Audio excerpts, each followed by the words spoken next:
instansi tempat saya bekerja saat ini, yaitu Rumah Sakit Pusat Hasan Sadikin Bandung. Rumah sakit ini merupakan rumah sakit rujukan terbesar yang ada di kota Jawa Barat. Dan ini adalah divisi tempat saya bekerja, ruang General Intensive Care Unit. Hari ini saya akan menyajikan role model sebagai panutan saya. Beliau adalah Ibu Hapsah yang telah bekerja di Rumah Sakit Hasan Sadikin sejak tahun 2004. Beliau menjadi kepala ruangan di HCU Kemuning sejak tahun 2009. Kemudian bulan Maret menjadi ICU COVID. Dan sekarang sejak Desember 2020 beliau menjadi kepala ruangan GICU. Beliau merupakan salah satu perawat yang senantiasa menerapkan prinsip-prinsip aneka dalam menjalankan tugasnya.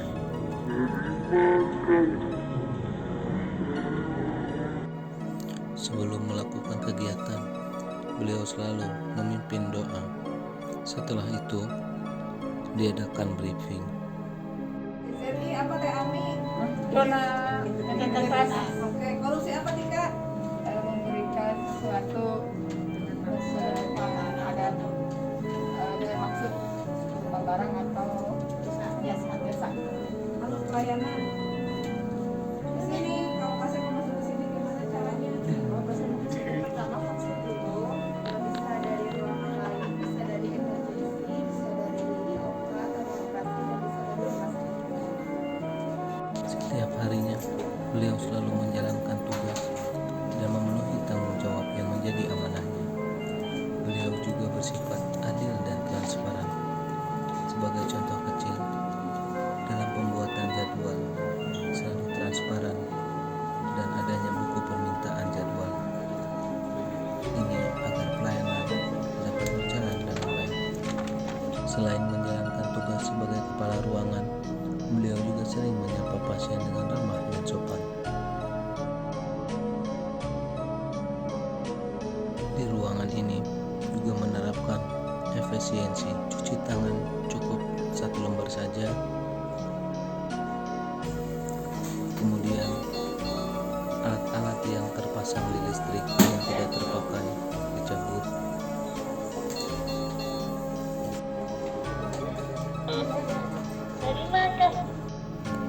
Bu, bagaimana pendapat Ibu tentang Ibu Hapsah sebagai kepala ruangan di ruangan GICU?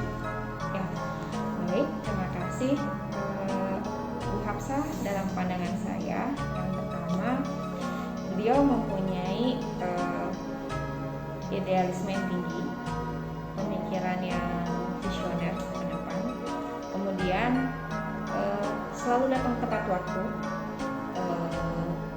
Selain itu, beliau menjadi role model buat kami karena setiap hari beliau pasti menyempatkan untuk melihat setiap hasil kerja kami dan memberikan apa yang menjadi evaluasi apa yang sudah kami kerjakan.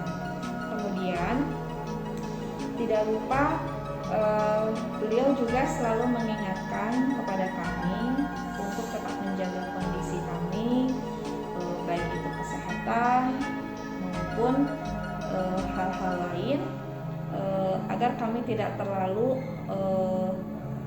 abai terhadap hal-hal itu karena mendukung kepada pelayanan yang kami berikan. Kemudian ketika waktunya istirahat, beliau juga mengingatkan untuk bergantian, dan juga tidak lupa beliau mengingatkan kami untuk menjalankan ibadah sehari-hari.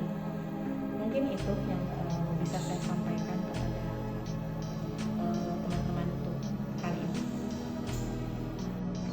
Ibu, pendapat Ibu tentang Ibu Hapsah sebagai kepala ruangan GICU gimana, Bu?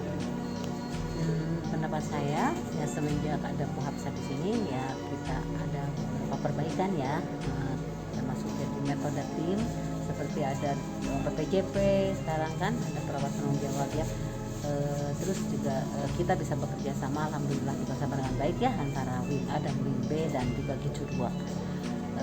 Terus dia juga cukup tegas untuk ke staff gitu ya, ke staff kalau ada yang misalkan ada melenceng ya bisa dengan tindakan yang tegas. ASN yang baik menurut saya mengikuti aturan yang telah ditetapkan baik oleh rumah sakit maupun aturan intern di unitnya masing-masing. Kemudian dia disiplin, dia efektif mengelola waktu sehingga dapat memberikan asuhan secara baik dan efektif.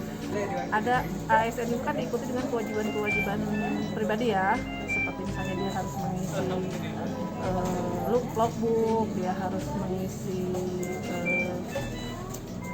membuat angka kredit untuk kenaikan golongan dan sebagainya. Tentunya itu kan tanggung jawab masing-masing yang harus dikerjakan agar sesuai waktunya, secara disiplin kan dikerjakan. Karena kalau misalnya dia tidak mengikuti dan tidak bertanggung jawab terhadap dirinya sendiri, nantinya malah jadi lalai ya. Untuk mencapainya gimana? Untuk mencapainya berlatih dan belajar, itu aja sih. Berlatih terhadap ASN terutama di rumah sakit. Terkait dengan perkembangan ilmu sekarang ya, apalagi teknologi. Jadi yang pasti mah ya mau tidak mau, suka tidak suka harus high tech sih, harus belajar teknologi.